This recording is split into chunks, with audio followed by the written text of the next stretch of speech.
जिस मोहब्बत में दीवानगी ना हो वो मोहब्बत ही नहीं। प्रॉपर्टीज सॉलिड मैटर की।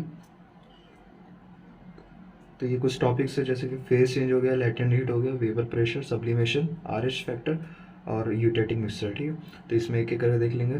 फेज चेंज होता है, सबसे पहले फेज चेंज आएगा। फेज चेंज का मतलब क्या होगा कि जैसे किसी भी मैटर का फिजिकल फेज जो है, जैसे कि अगर वाटर है तो वाटर से लिक्विड हो रहा है, और लिक्विड है तो लिक्विड से वाटर हो रहा है, इसको फेज चेंज बोलेंगे। ठीक है, तो यही चीज़ कैसे होता है, क्या प्रोसेस होता है, ये देखेंगे चार्ट के थ्रू।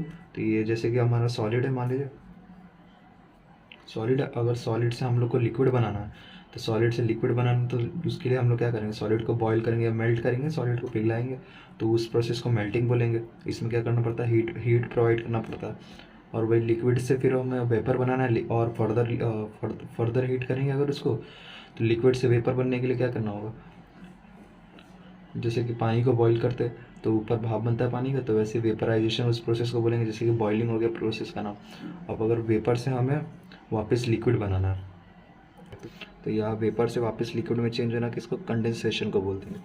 और फिर उसके बाद लिक्विड जो है, लिक्विड से वापस सॉलिड में अगर चेंज हो रहा है, लिक्विड से, या जैसे कि वाटर है, जैसे कि वाटर को अगर हम लोग फ्रीज़र में रखते हैं, तो उसको उस थोड़ी देर के बाद वो वाटर आइस में बन जाते हैं, यानी कि सॉलिड स्टेट में आ जाता है, तो उसी को प्रोसेस को बोलेंगे फ्रीजिंग। ठीक है, अब अगर हमें सॉलिड से डायरेक्ट गैस बनाना है, यानी कि हमें सॉलिड से लिक्विड नहीं बनाना है, सॉलिड से डायरेक्ट गैस बनाना है, यानी कि वेपर बनाना है, तो हम लोग क्या करेंगे, एक्सट्रीम क्या बोलते हैं, हीट प्रोवाइड करेंगे उस पर कि एकदम मेल्ट होकर के तुरंत वो वेपर बन जाए, लिक्विड ना बने वो, तो उस प्रोसेस को सब्लिमेशन बोल देंगे। ठीक है, सॉलिड से डायरेक्ट गैस बनने के लिए। और उसी का उल्टा जो हो जाएगा, गैस से डायरेक्ट सॉलिड बनने के लिए हम लोग डिपोजिशन करेंगे, यानी कि एक्सट्रीम कोल्ड कंडीशन में रख देंगे उसको, ताकि वो जो गैस है हमारा एकदम कंडेंस होकर डायरेक्ट सॉलिड बन जाए।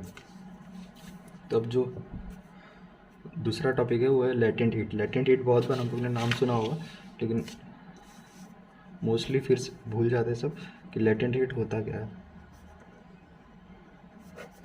लेटेंट हीट, ठीक है, लेटेंट हीट यानी कि लेटेंट हीट हमारा वो हीट होती है जिसके बाद अगर कोई लिक्विड फेस है मान लीजिए, तो वो हीट होकर के क्या हो जाए, वेपर में बन जाए।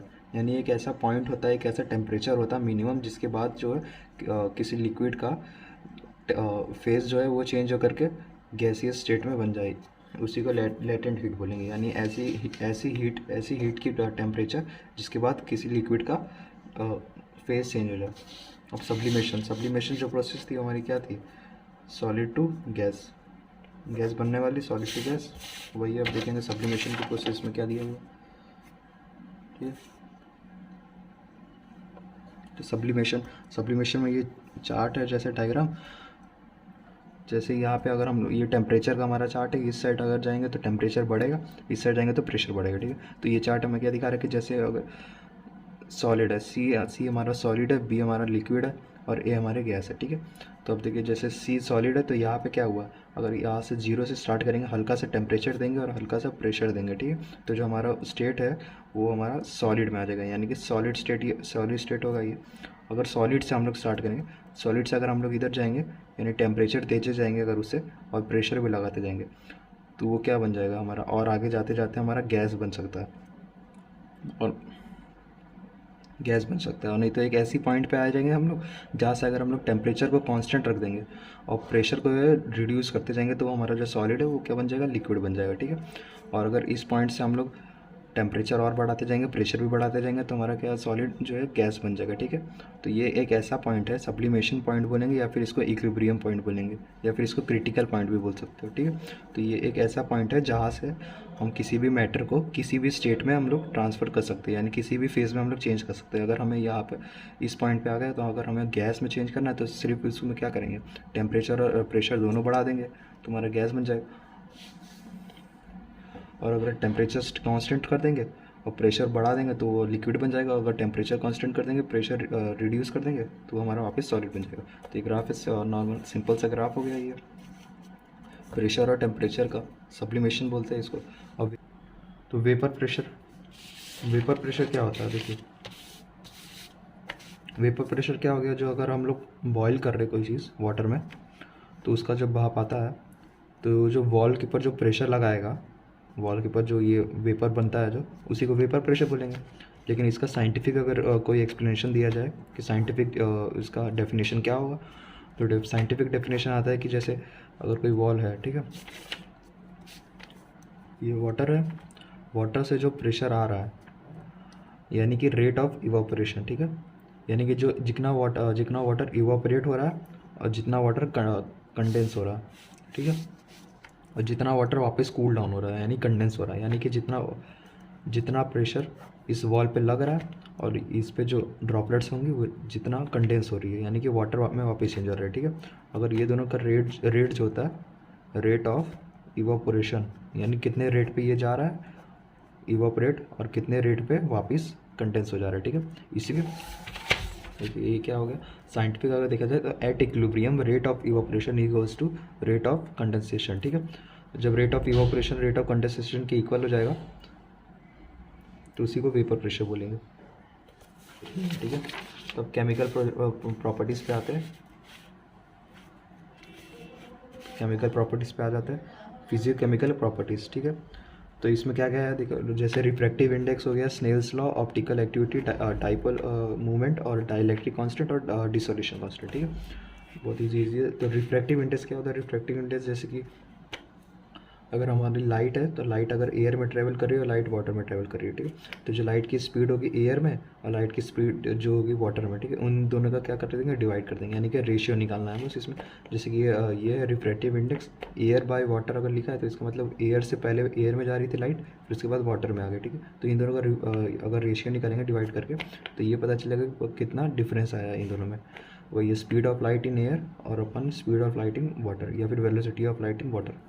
अब अगर रिफ्रैक्टिव इंडेक्स वाटर और सॉलिड दिया हुआ तो इसका मतलब क्या है, पहले लाइट कहाँ थी, वाटर के अंदर थी, velocity of light in water, फिर उसके बाद लाइट जो है सॉलिड के ऊपर ट्रेवल कर रही है, तो velocity of light in solid. अब स्नेल्स लॉ क्या है, स्नेल्स लॉ क्या है, जैसे कि अगर ये हमारा कोई मीडियम का वो है लाइन, ठीक है, अगर ऊपर एयर मीडियम है और नीचे वाटर मीडियम है, ठीक है, तो हम लोग जानते हैं रिफ्लेक्शन लॉ से जानते हैं कि जो एंगल ऑफ इंसिडेंस होता है एंगल ऑफ रिफ्लेक्शन के इक्वल होता है, लेकिन इसमें क्या है रिफ्रैक्शन हो रहा है, तो इसमें दो मीडियम अलग अलग मीडियम है इसमें। तो अगर ये पहले मीडियम में लाइट ऐसे आ रही है ट्रैवल करके, तो हम लोग इसका वही नॉर्मल लाइन बनाएंगे एक, जहाँ से लाइट जिस पॉइंट पे इंसिडेंस की है वहाँ से नॉर्मल बनाएंगे परपेंडिकुलर लाइन, ठीक है। तो ये नॉर्मल और जो इंसिडेंस लाइन का आता है एंगल, इसी को एंगल ऑफ इंसिडेंस बोलेंगे, और उसी का अपोजिट क्या हो जाएगा, जो जिस एंगल से रिफ्रैक्ट कर रहा है लाइट उसी को एंगल ऑफ रिफ्रैक्शन बोल देंगे, ठीक है। तो स्नेल्स लॉ जो हो गया वही दोनों का वही रेशियो है, कितना रेशियो में लाइट पहले आई थी और फिर उस कितने रेशियो में लाइट जो डिफ्रैक्ट करती, ठीक है, रिफ्रैक्ट करती, यानी कि या तो क्लोज गई है सरफेस के या फिर सरफेस से दूर गई है। तो यही हो गया Snell's law, sine i by sine r, ठीक है। साइन आई क्या होगा, यही angle of incidence ray, angle of ये, इसका साइन आई और इसका साइन आर, ठीक है। ऑप्टिकल एक्टिविटी क्या होता है, यानी कि अगर हम लोग को किसी ड्रग का या किसी सॉल्यूशन अगर हम लोग बनाए हुए तो उसका अगर हम देखना है कि वो सॉल्यूशन कितना ऑप्टिकली एक्टिव है, ठीक है, यानी कि अगर लाइट को उसमें से पास करेंगे तो वो कितना इफेक्ट देगा उस पर, या फिर इफेक्ट देगा, ठीक है। तो अगर हम लोग यहाँ से क्या लिया, एक बल्ब लिया हुआ या फिर लाइट सोर्स लिया हुआ और उसको निकोल प्रिज्म में ट्रांसफ़र कर दे रहे हो उसकी लाइट सोर्स को, ये क्या करता है, कंडेंस कर देता है लाइट को, ठीक है। तो ये एक बीम ऑफ लाइट आ गया, स्ट्रेट बीम ऑफ लाइट, तो यहाँ से उसके बाद हम उसको अपने सॉल्यूशन से या फिर ड्रग के सॉल्यूशन से पास कराएंगे। अगर हमारा ड्रग का सॉल्यूशन जो लाइट है जो स्ट्रेट लाइन में जा रही है, अगर वो स्ट्रेट लाइन में जाती है लाइट पास करके, तो यानी कि जो हमारा सॉल्यूशन है वो ऑप्टिकली इनएक्टिव है। और अगर हमारी लाइट क्लॉकवाइज घूम जाती है, ठीक है, अगर सॉल्यूशन से बाहर निकलने के बाद क्लॉकवाइज घूम जाती है यानी वो डेक्स्ट्रो पॉजिटिव है, और अगर वो एंटी क्लॉकवाइज घूम जाती है तो वो लीवो निगेटिव है बस। अगर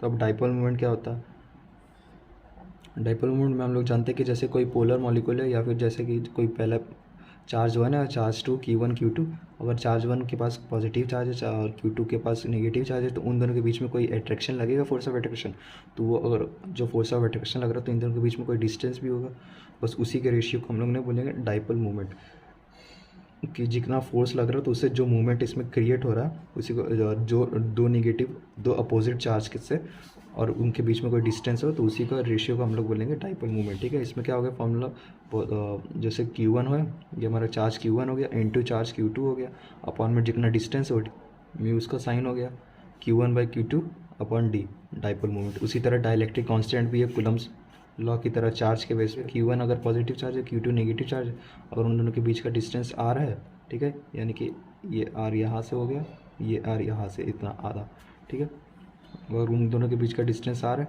तो Q1/Q2 अपन R² जो होगा वो इंटू हो जाएगा डाइलेक्ट्रिक कांस्टेंट्स के, डायरेक्टली प्रोपोर्शनल होगा डायरेक्ट्रिक कांस्टेंट के, ठीक है। ये कूलम्स लॉ की तरह हो गया तुम्हारा charge 1 into charge 2 upon R², ठीक है।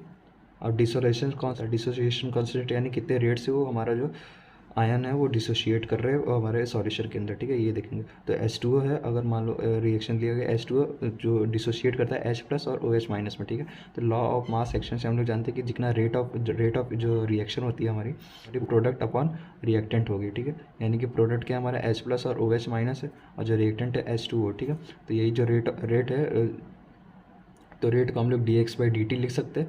अगर ये तो इस रेट को हम लोग dx/dt लिख सकते हैं, डायरेक्टली प्रोपोर्शनल लगा के फिर प्रोडक्ट अपॉन रिएक्टेंट, ठीक है। अगर डायरेक्टली प्रोपोर्शनल हटाएंगे तो कुछ के कांस्टेंट लग जाता है, इसी के कांस्टेंट को हम लोग डिसोसिएशन कांस्टेंट बोलते हैं, ठीक है। जिसका मतलब हो गया कि dx/dt जो हो गया हमारा रेट कितना होगा, अगर रेट किसी भी रिएक्शन का रेट कांस्टेंट, एक कोई कांस्टेंट होगी, उसका हम लोग इंटू करेंगे किससे, हमारे प्रोडक्ट से, और अपॉन में हमारा रिएक्टेंट, ठीक है। सेकेंड यूनिट हमारा स्टेट्स ऑफ मैटर यहाँ पे कंप्लीट होता है। ये उसके शॉर्ट्स नोट हो गई, ये उसका शॉर्ट नोट हो गया 2 पेज का। अगर आप लोग को चाहिए होगा तो उसे टेलीग्राम चैनल है नीचे, उस पर फ्री में आपको सारे नोट्स मिल जाएंगे। Thank you.